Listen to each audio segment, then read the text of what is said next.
But also look at me, face me, fucking coward. Hey, smash. You want me to smash your fucking lights? You McG. What, you gonna see fucking look at that, McG? Oh my God. I was looking. Well, Shut up. Somebody better fucking look. Welcome to When Will It End? It's a podcast where two humans record it because we're both hungry and horny, which, as we now know definitively, cyborgs, neither hungry nor horny. Even the ones that are good guys. Yeah, they're not popping bones and they're not gripping a delicious heaping of helpings. Do you think this movie was actually about erectile dysfunction?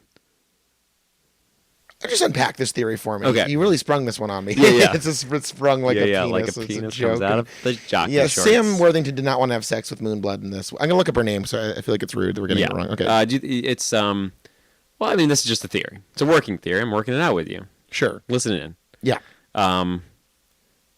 Okay, so we have a robot man. Yes. And I'm really trying hard. It's Moon Bloodgood, so I was pretty close. Yeah. I normally say robot, and I'm just trying for the podcast to not alienate people, so I'm going to try my best to keep saying robot. I've been doing pretty good. Hey, what's the podcast about? Before we... we're in the fucking spell of Terminator Salvation. It's about erectile dysfunction. It's two men discussing erectile dysfunction. Yeah, and today we've watched Terminator Salvation. No, this movie, it's a fucking movie podcast. And it's not even just a movie podcast. No, we watch a whole franchise. It's a whole franchise podcast. We tell you which of these movies are about erectile dysfunction and which are about being hungry. Still in E, what is it? E... D. E... D. Okay, E... D. D. ED, it's an ED podcast. Right. ED. We do strictly recipes and ED discussion. And this is a movie that really, I think, we're going to tell you how to cook that two-day-old coyote, which is better than what? 3-day-old coyote. I love this. I love this movie. I love this movie. Okay, but yes, why is it about erectile dysfunction? Okay, well, I don't know. I was just thinking, but we have a real man, Christian Bale. Playing, of course. Sorry, real man, John Connor. And this is our third or fourth John Connor. We've almost lost track of John Connors. We had Nick Stahl in T3. We had horrible Edward Furlong and future guy who we barely see, really. So this is 3. No, this is 4, right? Because it's Ed Furlong in T2, random older guy in T2, who we see John Connor in T2 as an adult, but we don't really actually interact with him. So it is the 4th actor, but to play John Connor. And in of course, 3 films. How do you upgrade on 3? I mean, let's be real here. Nick Stahl, sorry. Edward Furlong, sorry. You're no Christian Bales. No. So to get to like Bale in this like iconic role in this movie verse in the 4th movie is such a blessing. Because I think, okay, I know I'm going off on my classic rants. I'm so sorry. I still haven't talked about ED, but yeah, continue. I'll give you time to get it together and get in shape. I mean, I got it. By the way, for listeners at home, Charles has adopted an open-hipped position for this record. I mean, this is an ED podcast. Right, as of course we're talking about. I gotta get that dick out there. Just in case it might coalesce into a... Right. Yes, so... ED makes me horny. We've been livid because, as usual, much like with the Pirates movies, we've watched like critical reception of these movies like wither away as they go on. Which is crazy. Yeah. Because this is easily the second best of the series so far. Oh, yeah. And this is, so we're 2009. This is like still Iron Man. Right. Fucking Hulk. Like, this is still... We're still nascent 10 era. years before, like, critics are like New York Times critics aren't even probably like reviewing these movies. Maybe they are. Who knows? They probably are because they review everything. But I'm just saying, like, they're not taking them seriously. And I think now, like, they're actually like I didn't do anything. I could have looked all this shit up and had a great point. Okay, you look it up right now. Okay, so here's what I'm trying to say. Fuck, I'm so dumb. Like, why did I do that? If you were a half man, half robot, you would have been able to control your impulses and desires to complete your mission. All right, we're going to quickly look that up. Instead, you cuddled with your girlfriend the whole movie. We didn't cuddle. You did cuddle. She lay on your lap. That's cuddling. Yeah, we didn't. First, I didn't pop a bone. Well, no one asked that. I always pop a bone when I'm actually cuddling. That's your definition of cuddling? Yeah. That's horrifying. I know. Okay, so here's what I'm trying to say. We were treating each other coldly. We were close. Oh my gosh, She was lying in my arms, but we made sure to be like, this isn't. It was a real Blair. We're watching fucking T4. It was a real Blair Market situation if T4 fans catch my drift. But yeah, so while the critical evaluation of these films wither, this cast is insane. I'm going to break down who's in this movie. Christian Bale, Sam Worthington, Anton Yelchin, Bryce Dallas Howard, Common, Helena Bonham Carter, Michael Ironsides, and a digital cameo from the one and only Arnold Schwarzenegger. We're 4 movies in, and this is probably the best cast they've assembled for any of these movies. Yeah, no, it's an incredible cast, and I think what this movie does that hasn't been... So T1 started it all. Yeah. We know that. I mean, I'm not sure when we're cutting in Amy corner, but she feels a little differently. Well, let's save Amy corner because we watched this again with Charles's girlfriend, and she had her own reaction. She's never seen a Terminator movie before, which we were like initially like, how much do you want to know going into this? And boldly, she trod out into the Terminatorverse pretty bravely. She's so brave. She was brave. She's braver than Linda Hamilton. But let me say this: if you're going to blindly walk into a Terminator film that is not the first, let it be Terminator Salvation. Yeah. We got a lot to say. At everything. Well, this was the Maze Runner 2 the or the Pirates 5 of the Terminatorverse. Absolutely. But you were so I think what's cool is that T1 set it up so we're not like looking for big actors. Arnold Schwarzenegger is barely he's a Conan name, but like he's still not really like he's still early on in his career. He's a genre actor at that point. Yeah. He's in these silly movies. T2 cast is like real letdown. T3 like, who knows what the fuck's going on? This is like bringing... I would describe T3 as a parallel step. Where you're like, Claire Danes, what are you doing? Yeah. Nick Stahl, never heard of you. Right. I mean, it's not an improvement. Can you read that list again? T4. Okay, here we go. Read it again. And actually, I left out one name, so I want to get into her character. Okay. But, Christian Bale. Do that on mic next time. I will. So this is 2009, mind you. The same year as The Dark Knight and Avatar. Yeah. We have Christian Bale, a.k.a. The Batman. Sam Worthington, who famously played... I'm sorry, but were there commas? Were there commas between those, or is he known as Bat the Batman? What was it? Swear to me. He sounded just like Batman. He did, yeah. We were trying to describe exactly from the get-go. John Connor has a horse bark yawp. Amy said yawp. Is that what? I don't know what yawping is. Remember in fucking Robin Williams, he's the teacher man. He teaches the boys to read poetry. He goes barbaric yawp. I'm a captain. I'm a captain, oh he is. I'm a captain. Get up on your desks. On our desks, sir. Why? Why? Because that's poetry. I'm a little British boy. The genie is free. So Sam Worthington from Avatar. And the great R.I.P. rest in power, shred on forever in heaven, Anton Yelchin, who is fucking sick in this movie. God damn Bryce it. Dallas Howard, who is another white woman playing the Claire Danes role from the third movie. Common, of course. Helena Bonham Carter, who is just doing full Carter in this, and it's awesome. And the great Michael Ironsides, among other people. And featuring, of course, Moon Bloodgood as Blair Williams, the horny resistance fighter who's got to bust that top off to seduce Sam Worthington. That was director's cut. Yeah, no way that was in the original. We don't know cut. for sure, but there's a ludicrously unnecessary scene where... this is actually a great tie-in back to my ED theory of T4. Like, of course you can't pop a boner. You're too busy doing other stuff. Maybe that's the explanation. But I think my point is, when you have ED, and I've had ED. Okay. When you have ED, you feel like you're less than a man. You don't know what's wrong with you. You feel like perhaps a machine that is malfunctioning. Ooh. And that's what this whole movie's a friggin' about. It's about what it's like to be a man without a penis that works right. Wow. You see a hot young lady, you're an American man. Red-blooded. Red-blooded. Trump voting. Your father and all culture has taught you, get hard. You got to impregnate this woman for America. Yeah. But not Marcus Wright, played by the great Sam Worthington. Because he has ED. Because he has ED and he's also a cyborg with a mission. Right. So I think this movie really does capture what it's like to feel like an inadequate man. But you know what? You learn that once you see that you don't need to be a true American, bad man. It doesn't matter anymore. You can be free to be what you want. You can choose to be the man you are. Which is a guy who great. Crawls through dirty water trying to find a teenager. The original name of the movie was T4, Too Busy to Fuck. Yeah. Not Too Busy to Fuck, semicolon, not in cyborg time. Colon, soft. The movie. So, yeah, soft as hell. We do see the light glisten off of a muddy Sam Worthington cock in this movie pretty early on. What I did also like about this movie from that cock was how much the parallel that... So, like, I think what is fun about franchises is that once you get, like, 3, 4, 5 in, they can choose which elements from which movies they like. Exactly. And which ones they think are dog shit. And what I think is really interesting and why Camera? Lights, camera? Action? Why I think Cameron is such a fucking horse manure person. He's certainly no McG. No, which is something I never thought I would say. Cameron's like, well, they really didn't know. After T2, like, no one knows what to do.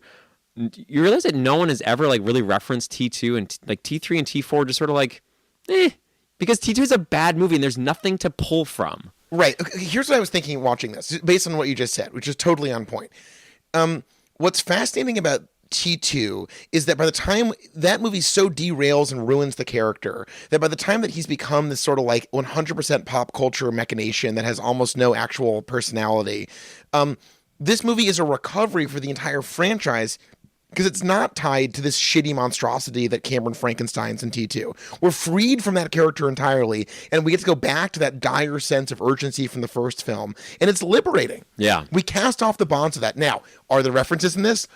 Yeah, just a couple that T-heads will recognize. Let's break them down. John Connor this time says, "I'll be back." He says a lot of things. Okay, Anton Yelchin as Kyle Reese, a revelation. He is fantastic in this. He is an incredible. It feels like you're watching Kyle Reese. I know it sounds like insane to be saying this, but like he really gets right back to that T1 energy that's like so important. And his first line in the movie is, "Charles, hit us with it."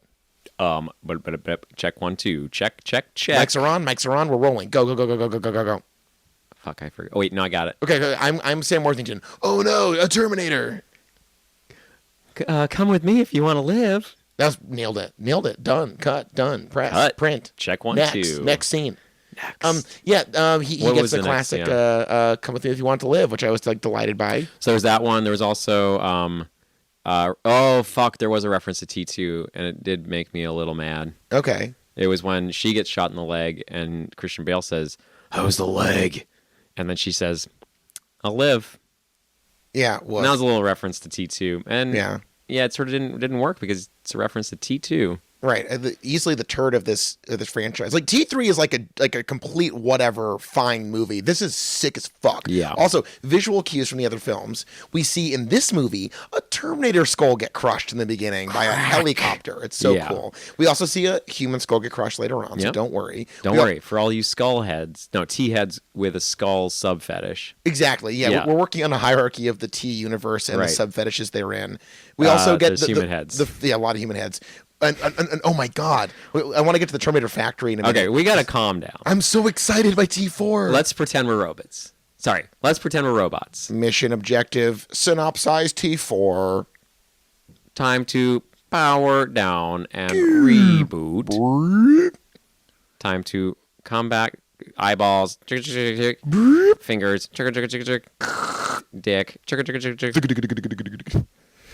Okay, so this movie is sick as fuck. All right, I think we should start at the beginning. Okay, I know I always say that, but I think we should start at the beginning because we get some like Helena comes out bald in cancer skull cap. No, slow. You're going too fast. You're being too much of a human. I am going to be power more of a down. Right.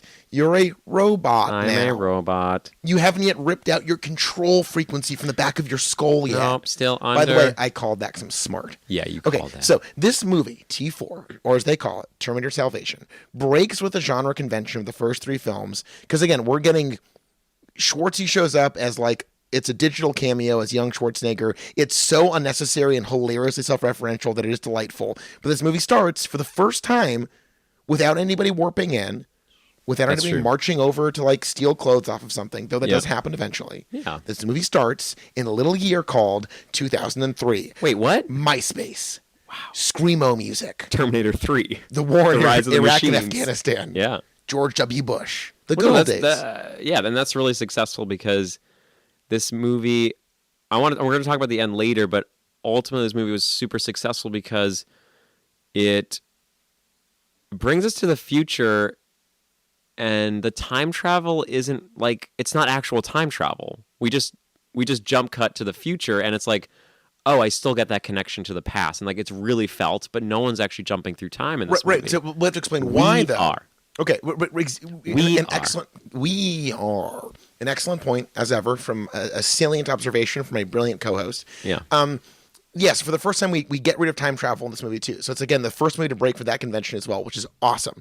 But why do we travel through time? Simple. Because Helena Bonham Carter is a dying doctor who has cancer who, like Blair Williams, played by Moon Bloodgood is very attracted to Sam Worthington, who's a murderous hunk. And she says, "Murderous hunk, give me your body that I might seek immortality." And he goes, "I'll do it for a kiss." They kiss in a jail cell. He goes, "So that's what death tastes like." And me and Charles go, "This is the best movie I've ever seen." and then essentially we're led to believe that he's been given to Cyberdyne for them to carry out whatever strange things they may be doing with a human body. Yeah, because he goes, "Scritchy, shitty, shitty," and then he signs a consent form, which of course we all know that Cyberdyne is a corporation that probably cares a lot about consent forms. So they build a robot fucking army. Yeah. And then for T-heads, they know, ooh, Helena is working for the bad guys. Yeah, and she got cancer. Yeah. No. So yeah, this movie starts in the past, and then it's sort of like what? Back to the Future 1 starts in the present, goes to the past, goes back to the present. Back to the Future 2 starts in the present, goes to the future. It goes back. This to is the like present. Back to the Future too. Right, exactly. Yeah. Back in the day. Back in the future. Right. So yeah, so basically then like we flash forward and we were like, okay, it's probably in 2026 or something. That's usually the year they reference when they talk about Judgment Day and so the glad you Robot remembered Wars. that. These are the important details that people turn to the podcast "When Will It End?" to find out what their favorite movie franchises. And I need to remember this information, Charles. It's very important to the listener and to me. Yeah, your brain, make room. Make room, brain. I just forgot like 8 things about my girlfriend and my cat to store that information. Yeah. Right. Oh God. I mean, you should forget everything about your cat. No, I could never. Oh, Don't you see movies? Cats are good. I don't get them.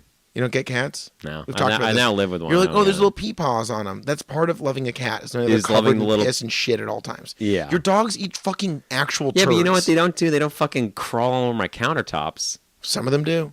Not my dogs. Dogs are slobbery, they're too big, and they smell weird.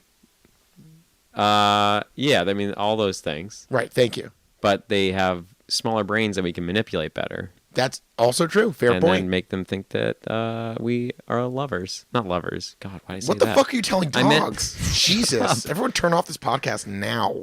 I'm calling the They're cops. fine. The dogs are fine. I want to hear it from the dogs. Okay, you no. can't because they got dumb brains. Right, so instead we go to 2018, which is hysterical because obviously we live in the worst possible timeline, and 2019 life is a horrible sham where the world is truly being devastated by morons and driven into the earth with a ferocity that does mirror a Cyberdyne-like intensity on destroying human life. Yeah. But we see John Connor, played by the great Christian Bale. Would you describe Christian Bale as handsome? No. He's like a worn battle axe. Yeah, I feel like he's like a friend of mine. I don't know. He's like that kind of guy that is not ugly for sure. He's definitely like, he's fit. He's got a nice strong jaw. But there's something like he's like very weathered and emotionally weathered looking too. Well, I was telling you, I recently, at the request of my younger brother, he's not dead. I've been saying bequest long for a I think you have. Yeah, I don't, not good. I correct you about a lot of things, but I let And you I have some thank you of for them. that. Yeah, and bequest was one of them. Yeah, that was my one of brother them. is alive. Sam, if you're listening, hey buddy. He said, "You guys see Rain of Fire? It's delicious garbage." I watched it. It is delicious garbage. Can I also give out a hey buddy? Yeah, here we go. Hey buddy corner. Hey buddy. Do you want to give one to Mike Landis, my brother you've wronged on the podcast? Nah. How about for your own brother, Philip? Yeah. Hey buddy. And then your stepbrother? He doesn't really call back. So now I'm gonna save that. Okay, fair enough. And for your sister. Hey buddy. Okay. But we're twins, so like I just send those every once in a while through And my she brain. she can read your thoughts, yeah. She's a robot too. Robot. She's Oh a my robot god, get too. it together, fucker. God damn it. Yes, I would say so. Christian Bale in Reign of Fire, similar. It has like the dirty, gaunt face in a post-apocalyptic world. Mm-hmm. And so like, there's a whole subgenre of like Christian Bale being disgusting, which is awesome. Obviously, The Machinist, The Dark Knight Rises, the greatest of all films. Just a dirty, gaunt man, which is awesome. Yeah. And, Oh my he God. looks very intense in this. I like his read of John Connor, who's like, I'm operating in this realm of like making our own fate. All of his actions are decisive and pointed and powerful. He's a little bland, but like in a way where it's like, I get what he's doing. Like, it's not like, I think the choices make sense. He's not the most charming of men, but he doesn't care about that. Yeah, and I think that's what a lot of the criticism was about, was that it was like probably a very I don't know, people I think were sort of bored by a lot of elements about this movie, and I think he was one of them. He's not very captivating if you're looking for like the young one from Terminator 2 like who's screaming and being like, "Don't kill anyone." Cowabunga, dude. Yeah, wow, look at me on my scoot. I got a scoot. And you actually, Charles did show off his electric scooter. Yeah, it's great. Yeah. I like living in 2019. It's a magical time to be alive. Yeah, it's like I used to bike and I used to feel cool about being on a bike. Like, look at me, I can bike. I can bike faster than everybody. I'm a quick biker. And now I'm just like coasting along for the power of fucking lithium batteries. Maybe. You're asking the wrong guy. Yeah, you don't know batteries. I'm you on a don't know scoot. battery from a hole in the ground. It's true. Yeah. You've shown earlier today. You showed me an example of each. You tried to plug in your phone into the hole in the ground. I was at an absolute loss to determine which was the battery and which was the hole in the ground. It was weird. It was an embarrassing moment for me. But yeah, it's liberating, I think, to get older and realize that all these things you've built up about yourself don't really need to be there. Yeah. You know, it's like I could bike and like sweat and get to work and be fucking gross and ugly and hot and wet. Or I could just buy a scooter for the same cost as a bike and like just not exert myself. Well, I think like we live lives of like, even with the challenges we face as people, like of unmitigated privilege and leisure. And I think there's this attitude among people of a certain economic class where we place certain impediments in front of ourselves to prove a point that needs not be made. Yeah. It's stupid. Yeah, it's dumb. It's like, let's make, if I've learned anything from T 1, 2, 3, 4, there is no fate but the one we make. Well, that's true, but also let's let the machines work for me. Well, absolutely, as we learned in this movie, for sure. Yeah. It's helpful to be a machine sometimes. Well, but also it's more like, I think this is a symptom of late capitalism, where people who have the most leisure buy into this corrosive myth of rugged bootstrapsy bullshit and create these false situations to generate a sense of deservedness and earnedness of privilege that's a complete fabrication, and it's all built in the backs of people who actually suffer. Yeah, so much in the same way that John Connor from Terminator 2 loved his little dirt bike. Love my scoot. And you know what? It doesn't... now that I'm on the same page as him, I still think he's a piece of shit. So you think having a scooter has made you understand Edward Furlong and T2 a little more? Well, that's beautiful. Yeah. Well, here's what I'm saying. This John Connor we're seeing, he knows he's essentially a cog in a very complicated, elaborate system. Because as we were talking about during the film, this is both a prequel and a sequel. It's kind of mind-blowing. Yeah. It's carrying a huge amount of weight. Yeah. Because now John Connor is protecting the life of Kyle Reese, the guy who saved his mother in T1. So we're getting back to that central paradox of this whole thing, which is like, whose life is most contingent on supporting this entire elaborate time travel scenario that makes any of this necessary or possible? And they're just like diving into it really, like, I love the attitude where they're like, we're going to get even more into the guts of this. Yeah, and I think what I liked about... So sort of starting to say with Christian Bale being John Connor, I really like that we're seeing Furlong to Stahl to Bale. We've had three completely different. Oh, sorry, I forgot Scar Guy. Random Scar Guy. Yeah, Scar Guy. I mean, he was. Oh, and by the way, fans of the series, we find out how they got the scar finally. We're going to talk about that. Let me say later. this: Nick Fury, sit the fuck down. Yeah, who gives a shit? Shut the fuck up. Yeah, blow your fucking legs off. Wait, what? Where did that come from? I don't know. I just it's just do it. Yeah, do it. Do it. Yeah. Also, just so you know, the Scar Guy from T2 cured my ED. Oh wow. Yeah, that like watching him really that was the moment.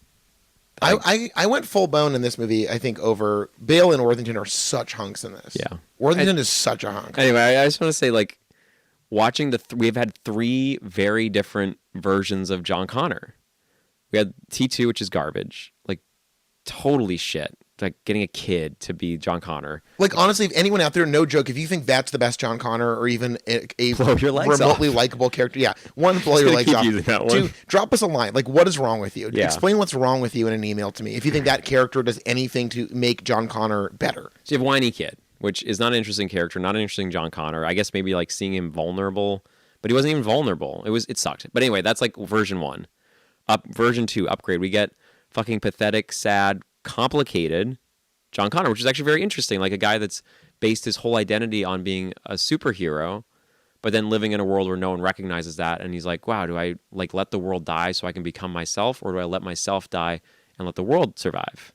It's very interesting. Right, and then in this movie, he's hyper vigilant, knowing that these decisions have a massive impact on the larger world as a whole. So he is operating so much more like it's so directed, it's so anal, it's so like, and I like that. Like he's grizzled away any humanity in a way. He is acting much as the machines he says to rebel against. Oh my God, I love this movie. Yeah. So I think, as you said, this is him, where he now knows the truth, and they have little playbacks from a non-Linda Hamilton. We haven't gotten to the bottom of this yet, but he does listen to a lot of tapes of Sarah Connor explaining shit to him from, famously at the end of T1, she's driving around recording things into a tape recorder. We finally hear those tapes. Yeah. We finally. We both jacked off. It was sick. I mean, we're T-heads. We're big T. Come on, can you blame us? We have all the sub-fetishes. Oh, speaking of which, T-heads, sit down. You're going to love this story. We had a little T news break this week where Lyndall Hamilton told Fox News that she hasn't had sex in 15 years. Say that again. Lyndall Hamilton, star of Terminator and Terminator 2, Judgment Day, Salvation, and Genesis. And what? She's the star of Terminator Dark Fate, which we'll be reviewing. Which we'll be reviewing just a couple weeks. So soon. I'm so excited at this point. Wow. She told Fox News she has not had sex in 15 years, and she feels fine about it. It's voluntary. She's a volcel. She's a volcel. Celibate. Good for her. It's crazy. I mean, I love it because I'm like as close as a person could get to being a volcel that still has sex. I totally understand that. I totally get it. I think people that like incels suck, and I think there's like a strange sexuality is fucked up in a lot of ways. And I totally get the idea of like I have a really great life. I love my life. I love sitting outside in the sunshine, and I love not having sex because that like really fucking complicates everything. I think that's a really interesting choice. And she's like, well, if I gave up what I have to go back into a sexual relationship, I don't think it would be worth it. And you know what, Lyndall? I think that's awesome. I love my alone time like no one you've ever met, Hamilton told the New York Times. I've been celibate for at least 15 years. One loses tracks, it just doesn't matter, or at least it doesn't matter to me. I have a very romantic relationship with my world every day and the people who are in it. That's so great. Yeah, this is from September 2019. Good for you, Hamilton. Yeah, that's awesome. Some people love the musical Hamilton. Mm-hmm. No thanks. I'll take Lyndall Hamilton any day of the week. Okay? I would. Big L. I'm still into those hits. Some people say a big L is a big loss. I say this big L is a big dub. A W, a win. Wait, so the L becomes the dub? Yes. In this situation with Lyndall Hamilton, what? Shut the fuck up. The L becomes a dub. I can't even I can wrap my mind around the plots of T1, T2, T3, T4. I can't even fucking understand this. Big L becomes a big dub? In this situation, specific to Lyndall Hamilton, okay, that big L... I'm picturing. So big L is the Lyndall, which many associate with a loss. Right. In sports the phrase parlance, big L. Right. But in this situation, a minor loss.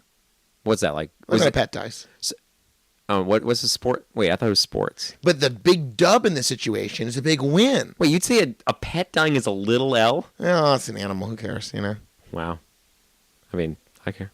I mean, vegan. People die every day. Yeah, Charles. I'm vegan. That's good. How about this? How about you're vegan once you stop all death from happening everywhere? Then you can be vegan. How's that sound? That'd be great. You fucking hypocrite. That'd be great. We had great vegan tacos today. We did. Yeah, Taco Party. Shout out to Taco Party. Tasty. Somerville. The barbecue jackfruit was delightful. Or maybe Medford. Who fucking knows? I pounded the scorpion ghost pepper sauce and later will likely have an unpleasant bowel movement. Bwarp indeed, Charles.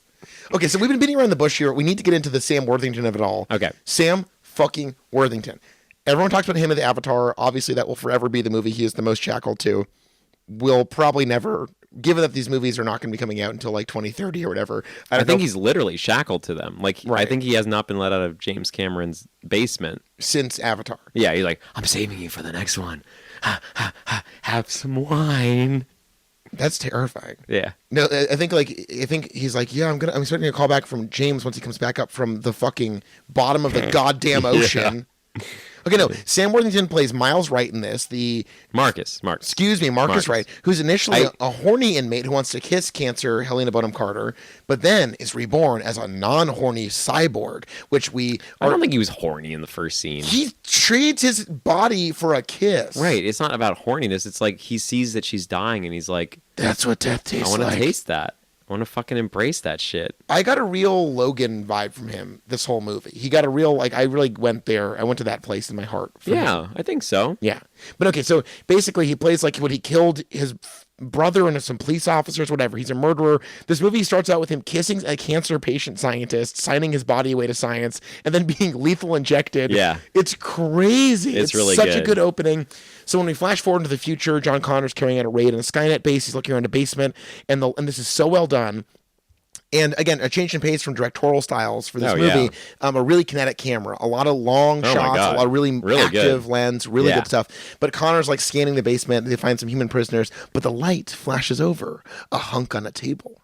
And we're like, that's the hunk from the beginning. But Christian Bale wasn't in the beginning. It's a different hunk. So we didn't know. It's Sam Worthington. He didn't know, but we know. We knew. That's the hunk who kissed Helena Bonham Carter who had cancer. Good storytelling. That's good visual We know more storytelling. than the character does. It's beautiful. Yeah. So he like comes crawling out of this like burned down like Skynet base. He doesn't come crawling out. He comes dong out.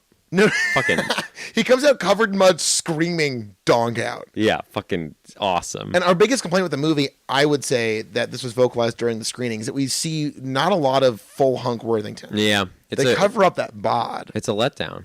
If certainly if Kevin Feige produced this, he would be shirtless like every other scene. I think in 2015 to 2019, he would have been much more shirtless. Right. For 2009, I think America wasn't ready for the amount of male nudity we've come to accept. Well, I just think objectifying men has become much more prominent and like okay because it's like a sort of, you know, it's a what's the word I'm looking for? Of something back. A something back? Yeah. When you fight back against something. I'm just trying to say like objectifying women has been clap back. No. A snapback. No, it's a hat thing. A hatchback? That's my car. An outback? Yeah, it's a different Steakhouse? car. Oh yeah, steakhouse. Yeah, I'm at the steakhouse. Yeah, it must be an outback. Okay. Yeah. Is an outback against like centuries of, well, not centuries because film is not over. Yeah, a century old. millennia. Well, I was just saying film only, but decades of objectifying women. It's like, well, let's fucking turn the table. But also, regardless of that, which is of course, yeah, let's change that norm. I want to see Chris Hemsworth with his fucking shirt off. Chris Hemsworth? I would say he's one of the chief icons of like I want to men see in Hollywood who have, so many men without their shirts on. I know. I'm saying like in this era that we live in the Marvel era, I think Chris Hemsworth is like the iconic shirtless man in a lot of ways. Who's the actor who plays Angel? Who plays Angel? In Buffy? David Boreas. Yeah, like he wears his shirt like unbuttoned like 3 down to the navel. Yeah, and it's like it's so close. And yet, no come nips. on, man. Yeah. He takes it off a lot, actually. Yeah. Well, I mean, like famously, he was discovered. Joss gets it. I think walking a dog. I think famously, like Right, he was without discovered his on the street, shirtless, tweaking his own nipples to get him ready for camera. Do you think people do that in L.A.? Tweak their own nipples for Just going like on walks? just like dog walkers, just like I want to make a big break, just fucking tweaking their nipples. Like, all right, here we go. Walk power, walk sexy, and then pick up shit. I think that's one of the many secrets of success and fame in Hollywood is to have your nipples permanently erect. There's Yeah. got to be a surgery at this point. Oh my god. Like you could like get someone like a doctor to fuck up your nerves somehow, so that your brain is constantly sending a signal to your nipples. Whoa, that's awesome. That That's should some be Skynet shit. Yeah, fuck. That's what happened at the end. Right, they gave him the They're surgery. like, yeah, we have manipulated your brain to think you're human and have erect nipples, constantly. but still have ED. Good luck. Yeah, Skynet. Their methods are unconventional, but their results are amazing. But yes, okay. So basically, I did not know anything about this movie, but it was pretty clear early on that obviously Marcus Wright, Sam Worthington has to be a Terminator. Yeah, and I mean, I think to talk more serious. Well, I think my EG thing is pretty cool. I think it's a pretty good theory. But anyway, it's like they make it very clear through. I think that's what that director's cut scene was trying to do. I think it was trying to do a lot in a Set the table here a little bit. in a So very dumb basically, way. A couple times. So my Marcus Wright, there's a lot of shots of him just like walking through the desert in a duster. It's fucking sick. Great. And he runs across young Kyle Reese, Anton Yelchin, along with Star, a young girl who he takes care of, who's fucking amazing in this movie. This is what James Cameron wants to do with children and does not understand how to do it. Yeah. Star was cast so well. Jada Grace. Her name is Jada Grace. She wasn't a fucking prop to rest the movie on. She wasn't like how to make sure a mother knows how to be a mother figure. Like James Cameron is so obsessed with moms that he doesn't. It ruins his movies. Here, Jade just like a fucking Star. Jada Grace as Star. Yeah, she's just like she's a child. So it does. There's a scene at the end where she like holds the Terminator's hand. It's a little over. It's almost over the top, but it's like fine because she like carries the movie well throughout that time. But like she gives out Band-Aids. She's the humanities. Like she's a representation of the future, like that Christian Bale is trying to protect. And it's not overbearing. Resilient. Yeah, she's resilient. She's caring. But she's also, she's vulnerable. mute, and they don't do anything fucking stupid with that, which is sick. Right. I was cringing the whole time, like, oh fuck, when are they gonna do a dumb like hand gesture scene? I love you, Terminator. Or like, learn how to talk scene just because exactly shit like that. That's like, what Cameron would do. God. But that's essentially what it is with Newt. Yeah. Essentially, is that Newt, is at first mute and then is convinced to talk later. She would say, I did not know why humans spoke. No. I know you're doing a bit, but what I wasn't doing a bit. Okay.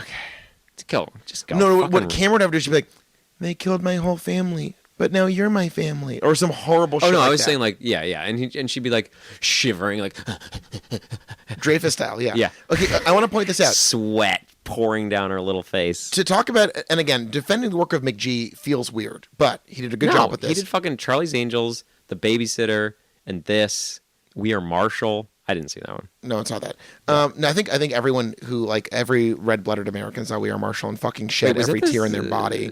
Wait. It's like a plane crash kills everyone in like a town, and they like do a football thing for the dead people. Oh, it's about football. I was and confused family. with U.S. Marshals. That's the sequel to The Fugitive, starring the great Wesley Snipes. Yeah. Which I pray one day we'll do. They got to make a third. Hey, The Fugitiveverse, make a third one. Oh my God! Please, if you're listening, Hollywood, please for us, please make a third Fugitive film. It's all we've ever wanted. Yeah, you can tell one more story about a man who thinks his wife. I didn't kill my wife. I don't care. Okay, it's the one-armed man. It's the one-armed man. That sounds like a fucking Rob Zombie song the way you just did it. No, okay. So in this movie, Bryce Dallas Howard, who plays Claire Danes Part 2 in this from T3, is pregnant with John Connor's baby. You interrupted me. We were setting up the scene for the. No, I'm praising the work of McGee. Okay, we're getting get back to the scene. Know. Okay, everyone, stay tuned. It's worth it. All right, I promise. All right. I promise. Bryce Dallas Howard is pregnant in this, and no one says some dumb fucking shit about motherhood or pregnancy in it. She just happens to be pregnant. It's one of the best subtle things in the movie. Yeah. There's no stupid ass fucking scene where she's like, "But John, what about a baby?" Yeah, I know. It's really great. Like, I'm fighting for the baby. Like some horse shit like that. That Cameron would fucking ruin it with some horse shit like that. Yeah, God. But I liked it. It was a great note. But yes, anyways, what we're trying to say is, Marcus Wright runs into Kyle Reese, who we later find out is one of his targets in his secret mission that even he's unaware of, and eventually this and that and the other happens. There's crazy action sequences. They're separated, and he comes across a horny resistance fighter, Blair Williams. Yes, and Blair Williams is like, okay, well, this hunk just saved me from this parachute accident that I was involved in. I'm gonna throw it at him. She's probably never had sex too. If Anton Yelchin in 2018 hasn't had sex, then neither is this lady. Well, according to this movie, the entire LA division, LA, mind you, LA division of the Resistance is Anton Yelchin and Star, the 9-year-old. Yeah. So that's not good. His odds of sex are very low unless he is an absolute monster, which seems unlikely. Please. So I do get what you're saying. Blair Williams, the character, is like, "Sup, Marcus, right? You want to go ahead and get this?" And we've already seen him turn down food twice in the movie. Yeah. And she straight up, this is the first time since T1 that we've seen a topless woman. Mm-hmm. And Sam's like, "Pass. I'm working on a car." He's like, "Pass." And she's like, "What the fuck is wrong with this guy?" Pouring rain. Oh yeah, this is great. Love a wet movie, and they are having a great scene where they're doing normal stuff in the pouring rain, and it is great. And when you say normal stuff, you mean he's trying to fix a car, and she's trying to throw it at him. She's trying to fix a car. And the car is his penis, and the penis goes. The ED penis. Yeah, she should actually make a kids book called The ED Penis. I don't know, Charles. What do you think? Not like a toddler's book, but not for toddlers. You think it wouldn't be good for toddlers? I just mean a middle school book about middle schoolers. Maybe ED penis book. Yeah. It's about hold on, yeah, ED penis book for middle schoolers. Yeah, I think that's good. Sex ed should start early. What, you gonna you think you can fucking hold on? ED talk you think should start in middle school? Yes. I've said it many times on our ED podcast that we should be talking about this sooner so boys know how to be men. By the way, we just surpassed our monthly goal of $10,000 for the ED podcast. Thanks for all of our listeners to that. Where's it going? into our ED medications. Okay. Neither of us. It is like juggling wet rope down there. Mine's dry. Mine's Okay, dry. I'm proud of you. Yeah. I keep it dry. Yeah. Okay, so basically, we're setting up like who is this Marcus Wright character? Right. He doesn't want to do sex. He doesn't want to eat day-old coyote or two-day-old coyote. But I think what that scene did was, now that we've set it up for our listeners, Sure. And hey, you out there listening? God bless you. God bless you. It was trying to do a lot. It was trying to show us that he's a robot, I think, while also trying to show him grapple with. I mean, he's woke up. He doesn't know what's going on. I think he's trying to figure out his purpose. It was like a scene that was very clumsy because it was trying to do too much. But I understand why McG wanted to put it in there, because I think he wanted a scene where Blair wants to say, like, there needs to be a reason why she's trying to let him out. I think the one scene where he saves her life doesn't work. But like, I don't know. It was just so clumsy. And I'm glad that I think it's just been taken out of the movie. It didn't work. Yeah, they also do like the whole like he has an actual human heart, and they lean on that a lot in the movie. And I don't think that's the strongest part of the film. I don't think we need that literal human heart to understand what's going on here. You didn't like that? You didn't like the ending line where it's like, "What separates me from a machine is my friggin' actual the human heart." Literally, yeah, that was dumb. Because the core of the movie that we discover is that essentially he's torn between the fact that he's a machine and a human, and I think it's the most emotionally complicated thing we have in the entire franchise so far. Oh yeah, he's the best Terminator. He's fantastic in this. All other than T1, right? But I think there's so many parallels between T1 and T4 that like it's what T2 is trying to do. Like, why do humans cry? Your face is leaking. What is so shitty? Werner keeps coming back hard when we do these T references, these T impersonations. Have you seen the Mandalorian trailer yet? Yeah. Yeah, the second Werner Herzog started talking, I was like, fuck, I'm watching the shit out of this. But yeah, it's like it's this just is very like, hard to be a bounty hunter, is it not? Is it not a hard line of work? What are your feelings when you take a life? What does it feel like when you kill Boba Fett? When you walk across an arid dune? When you don your iconic mask and blaster, do you feel a sense of liberation? Or do you lose your identity within the mask? Can you imagine the Werner Herzog Terminator? I mean, like, yes, we're doing it every time we do an impression. He gets like lost on a mountain for like 3 hours and just like talks to like a rabbit or something. I want to blow you up, but part of me does not even know why. He finds like a cave full of old drawings, like, humanity has sought to perfect an artificial representation of its love for centuries and millennia, yet here am I, a human figure incapable of its very emotional expression of caring.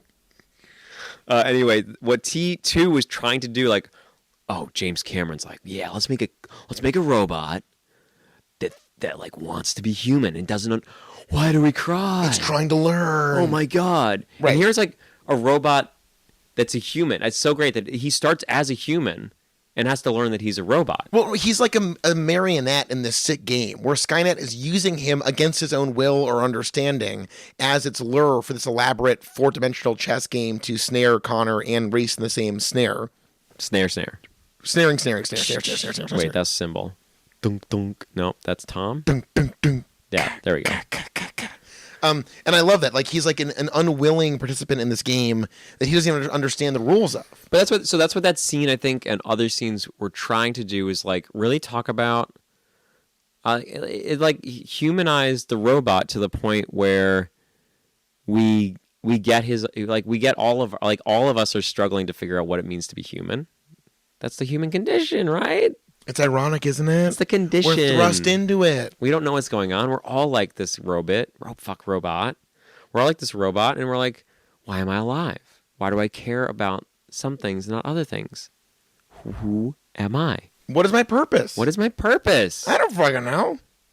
Sam was perfect. He was excellent in this. I loved his performance. Again, like comparing this to like Logan, my favorite superhero movie. That's not like a lazy comparison. No, I think, he's really tortured. Where he's like, what does it mean to feel beholden to humanity and yet incapable of feeling the feelings and the urges and the desires and the satisfactions of the human experience. Yeah.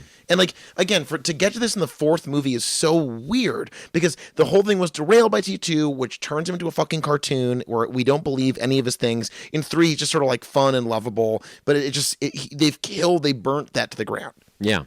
But for the record, When Schwarzenegger shows up in this, Oh my god. looming out of the darkness, I started to applaud. It was thrilling. And was it the dumbest fan service ever? Yes. Was it completely No. I mean, there's no reason at all. Yes. They're 8 years out from the mission. No, because the time has changed.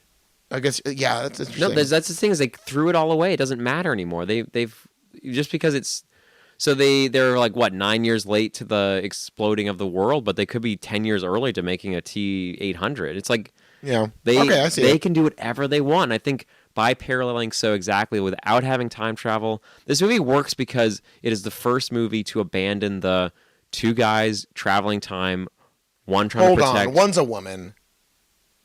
Sorry, I The gotta get that TX. out. I gotta get that out of here. I Jesus just say Christ. guys without gendering it, but I know it is, and it's bad. Yeah. I'm I'm not bad- totally against it, but in this case, I think it's worth noting that like it's not strictly two guys. Okay, two, but they're not. What do I say? Individuals. I guess so. Yeah, robots.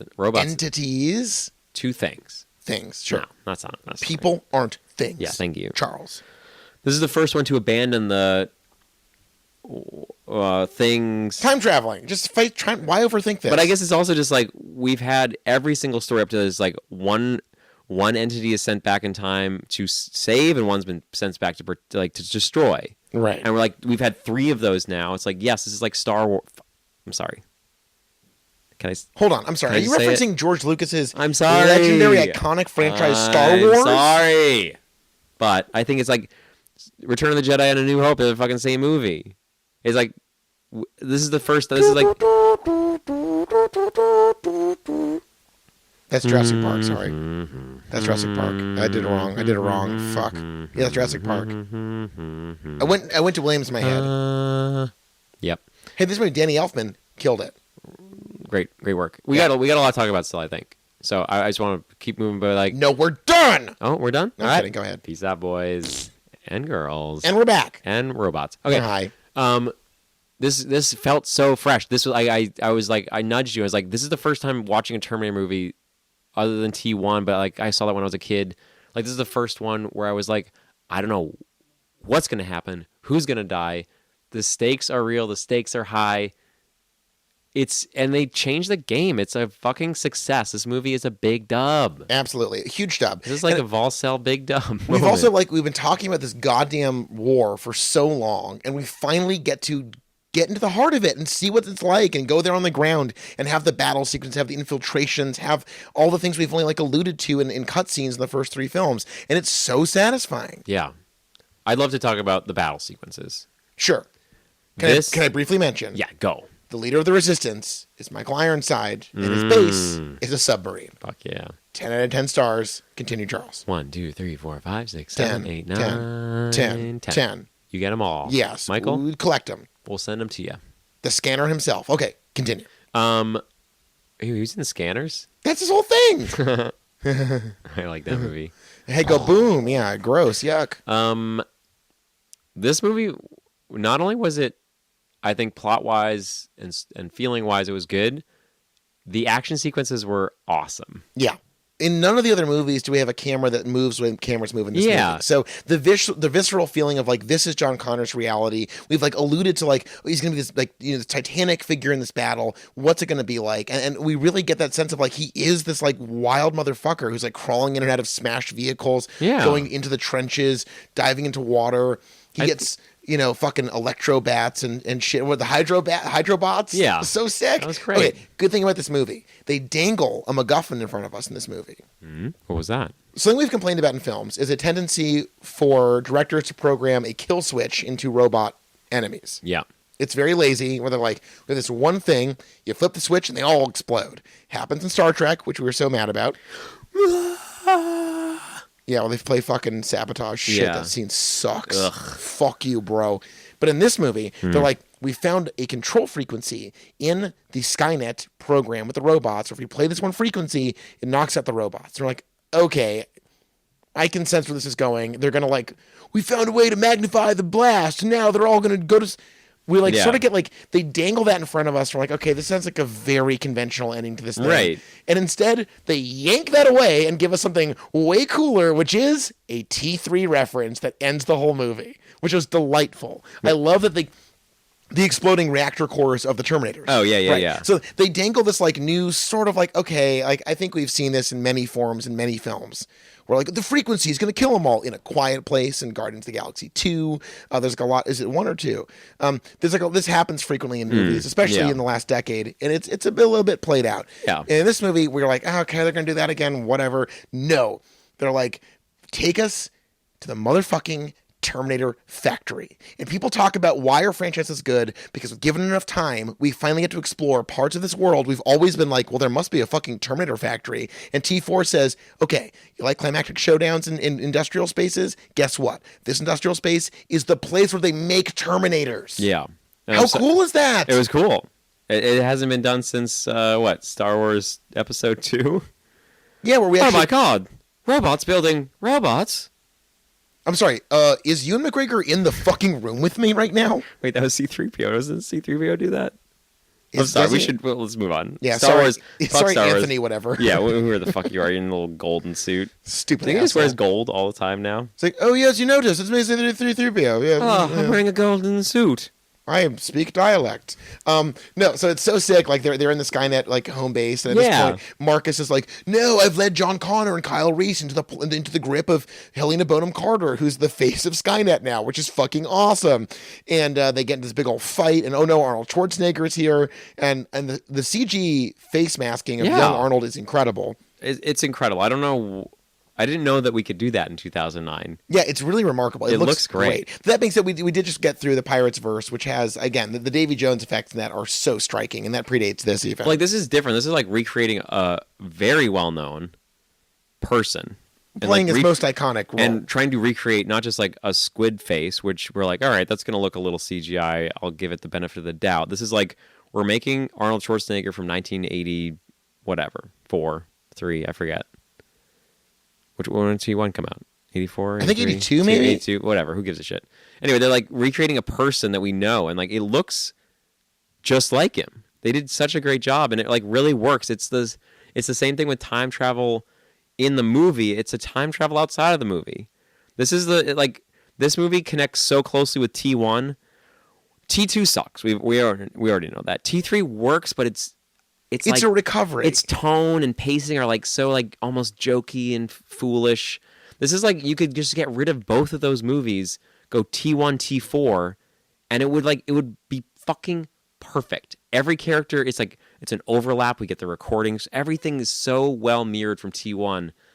I love it when they do this in franchises. Just like, we want to focus on this connection. We can get rid of 2 movies and just focus on this. Well, it's nice to see a movie that, again, you hear like Terminator 4, it sounds like a punchline, but they actually treat the audience with some respect, where they don't like drag us through a recap. There's not a lot of this like, remember back in LA when we escaped. It's like they don't give us that bullshit. It's really confident in its own story, which is so cool to see 4 movies deep.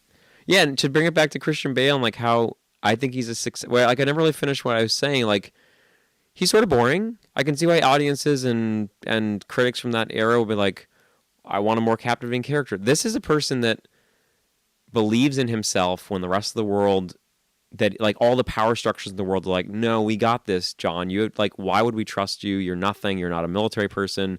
And he's like, no, I believe in myself that my mom was right. And I am a very important person.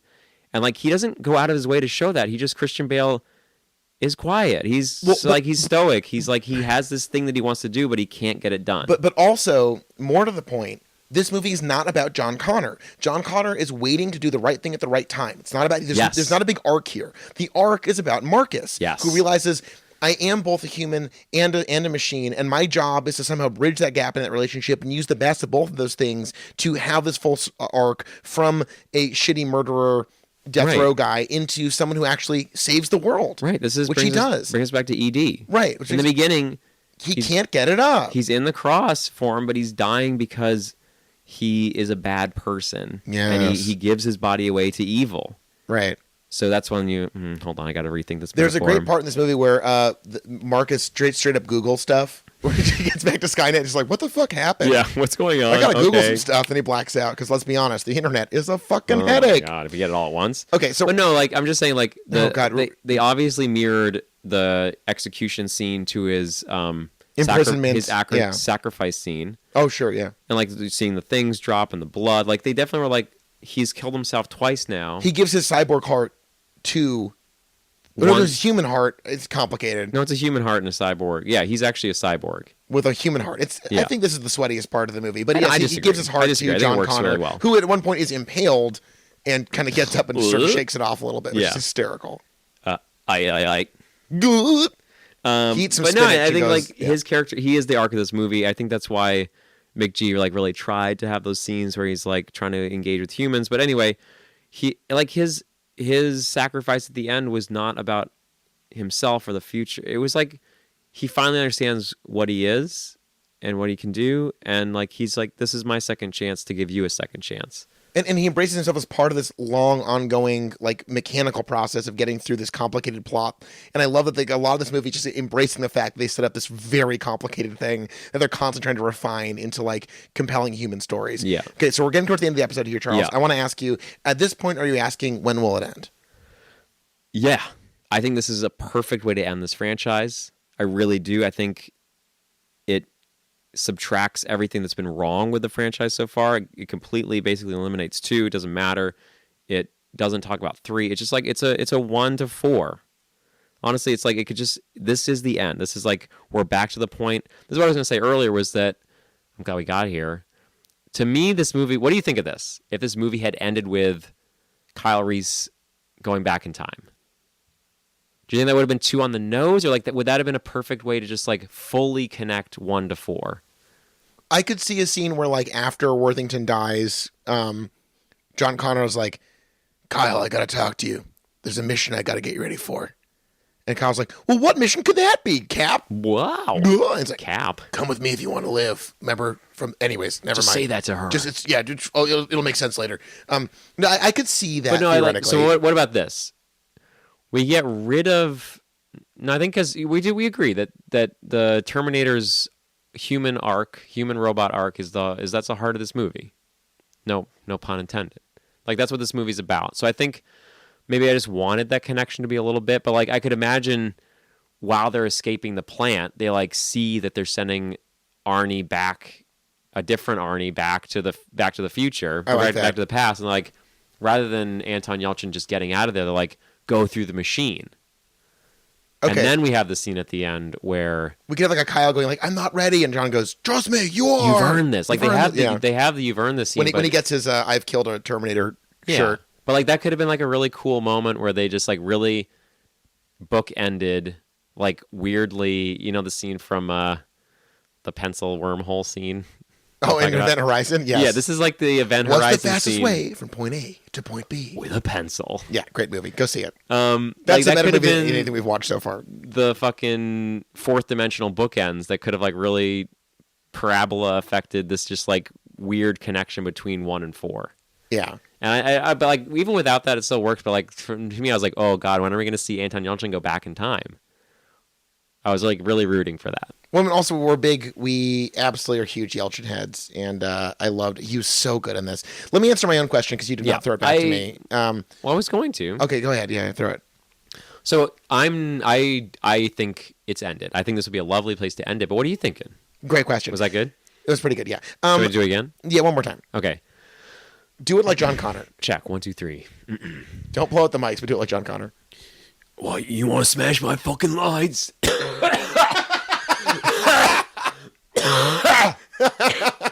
Jesus Christ, how does he do that? We did. Charles is, of course, alluding to the legendary on-set rant of Christian Bale screaming at a lighting guy. Deservedly, it sounds like you died doing that. That was amazing. Oh my god, I'm still getting over that cold. I know. This is not a good time to work on your John Connor.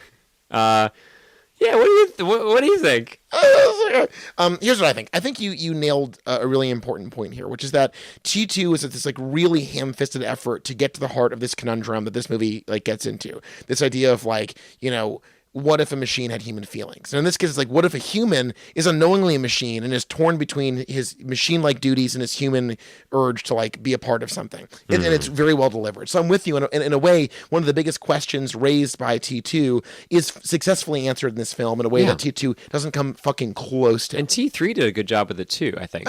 I suppose so. I think they sort of like... It's the opposite. They sanded it down into where it's like, okay, this feels like a real character, not like this like puppet just saying like sentimental things that mean nothing. Well, I think what we have here is T3, let's not even talk about T3 is robot that's been corrupted to try to be more human. T4 is human that's been corrupted to be a robot. And I think those are very different stories. And I think T3 is like, he talks like a robot, he thinks like a robot, but he has to make a choice between, like that scene where he's like, she doesn't finger him. She fingers the bullet hole and tastes it. Yum, yum. No, she fingers his neck. Oh, yeah. And she's like, you're mine now. Yum, yum. And he has to like grapple with, do I follow that order or do I follow the other order? They're both orders, and I just have to choose which one feels right to me. It's a pure machine problem solved by a human intuition learned from exposure to humans. It's better than anything in T2. Right. And this is T4 is we have a man who learns that he's a robot, and he has to confront like, wow, I now know that I was saved in order to be a machine. And also in a series obsessed with fate, everything he's done has been out of his control. Oh, yeah. That's so great. Unknowingly, everything he's done has not been out of his own intuition or his own desire. It's been a program for him. It's so lovely. It's like a reversal of that. It's great. And the scene where he rips that thing out of the back of his head, it's like, yeah, this is like his choice. He's now, before he was whatever, he robbed a bank and killed some cops. I don't know. I made up a little story in my head. Wow, look at that. That's the power of filmmaking. Yes. Yeah. So I just gave him a story. Right. And he's learned to become his own person. Yeah. He's now free of everything, and he's choosing to be what he wants to be. And chooses to sacrifice himself. Yeah. So to go back to the beginning of this whole conversation, in a way, if we ended things here, I would feel satisfied that this series has ultimately managed to successfully explore a truly fascinating question that sci-fi writers since the dawn of time have attempted to answer. So the cavemen were doing it. Right. Here's what I'm concerned about. Smashing rocks together about spaceships. They say the first sci-fi story came from smashing rocks together until one of them perfectly fell and the dust was the script to WALL-E. So my concern is that I thought Digital Arnie was in T5. I thought Christian Bale was in T5. I was all fucked up. Oh, you were all fucked up. I know Classic nothing. Josh fucked up. Whoopsie. I know nothing about Terminator Genesis. And by the way, they spell it wrong. They spell Genesis. That is crazy. why Wait, are you sure? There's like a Y in there. They throw a Y in there. But here's what I'm trying to say. We've now answered some central foundational questions about the union of man and machine beautifully. Perfect. A great performance by Sam Worthington. Just in general, a really satisfying, fun, deep in the weeds. I'll say it again. Maze Runner 2, Pirates 5, Shrek 3. We're so deep in this world now. And they're so confident. Fucking shit. I'm sorry, Michael. I'm sorry, Eddie. I'm sorry, Cameron. I'm sorry, John Connor. So in a way, I'm like, yes, let's close the door here. I'm satisfied. But part of me, honestly... Yeah? I could go for we're gonna do it regardless, but I'm fine with Terminator 5. Fuck. This is all a build up to 6. So I'm trying to watch this in the mindset of like, we have to make it to 6. I gotta go up to 5 with a smile on my face. Yeah.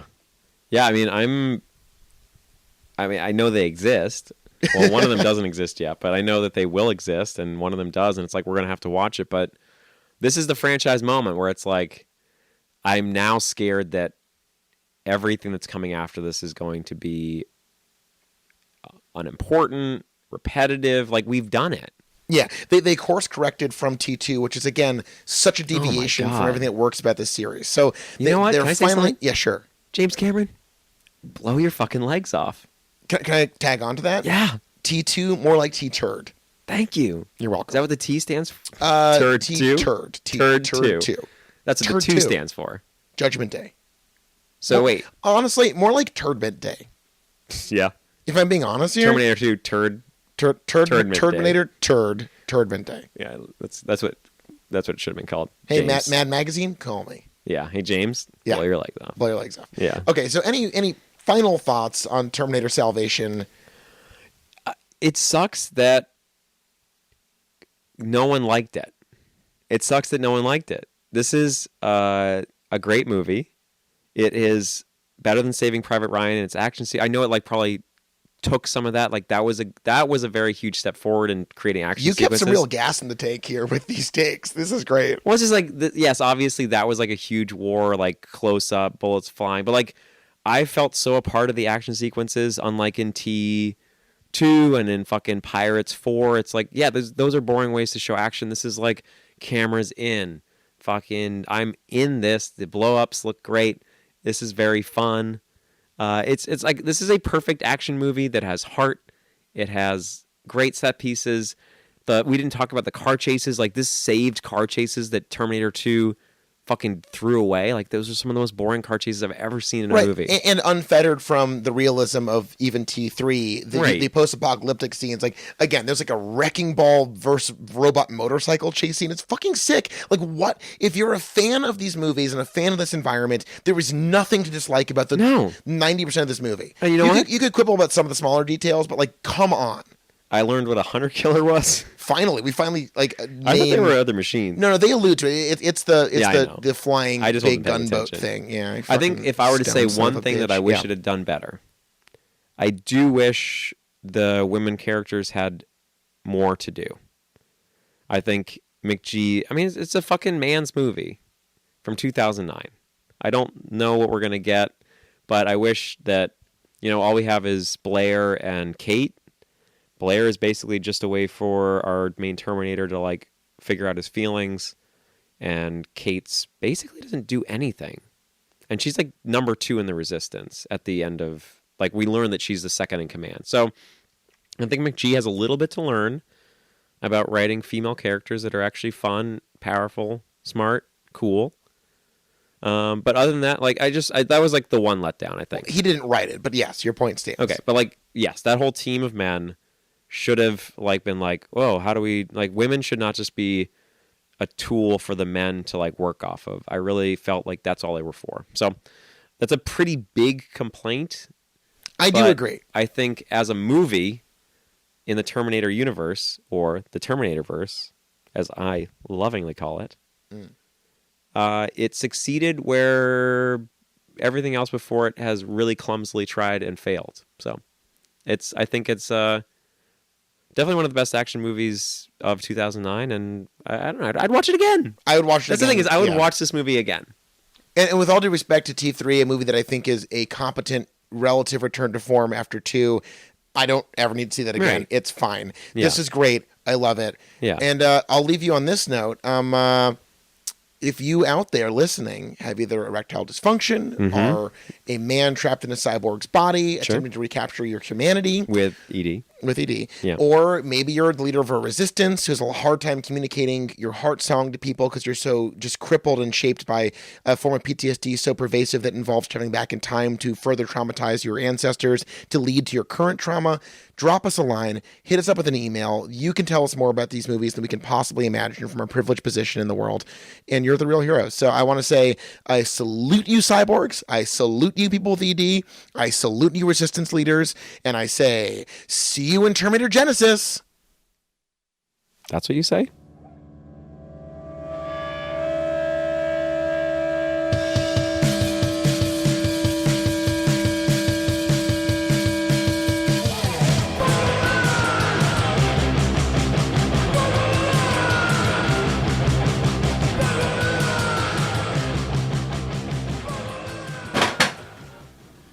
We're getting all that good pre-roll right now. Charles just dropped a beer on his foot. Not true. It was near his foot. It's freezing. 1, 2, 3, 4, 5. Coming to you live from the basement at Charles's new house. It's When Will It End? I'll be back again. So at this point, I realize I have no idea what happens in Terminator 5 because I thought Arnie came back in 5. I'm just getting some level set. Jesus. Great. Here you go. Oh, thank you. This is that pre-roll that everybody so enjoys.